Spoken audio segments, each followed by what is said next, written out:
Friends, welcome to Exploring Goals. Important update ଅଛି B.Ed result regarding B.Ed entrance test 2026 ଯେଉଁମାନେ ଦେଇଥିଲେ ତାଙ୍କର merit list ଆସିଯାଇଛି ବା ଆମେ କହିପାରିବା ଯେ ଯେଉଁମାନଙ୍କର ସିଲେକ୍ସନ ହେଇଛି ତାର ଡିଟେଲ୍ସ ପଳେଇ ଆସିଛି with entrance mark and ଇଏ ଆଜିର ଅପଡେଟ୍ 31/7/2026 ର and ଯଦି ଦେଖିବା ଇଗ୍ନୋର Indira Gandhi National Open University Regional Centre Bhubaneswar and RC Rairangpur तरफ एटा आसी इग्नो आरसी भुवनेश्वर रो बीएड एडमिशन 2026 एवं जो मानकर किछि भी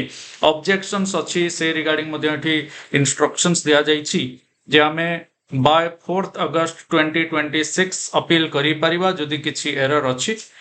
आउ आफ्टर 4th अगस्त किछि सुना जीवो नाही एवं फाइनल मेरिट लिस्ट आसीबो जोटा कि लेखा जाइछि will be prepared and notified on 5th August 2026 to start the online counselling process for admission ये इंपोर्टेंट अपडेट एवं ता सहित सब कैटेगरी वाइज हमर मार्क्स एंट्रांस मार्क्स एवं ता सहित सिलेक्शन को मानकर हेछि तार डिटेल आसी जाइछि ए टोटल पीडीएफ मु टेलीग्राम चैनल एक्सप्लोरिंग गोल्स रे देई देबी एक्सप्लोरिंग गोल्स टेलीग्राम चैनल रो लिंक मध्ये वीडियो रो डिस्क्रिप्शन रे अछि जाई कि चेक करि परिबो so thank you all the best जय जगन्नाथ।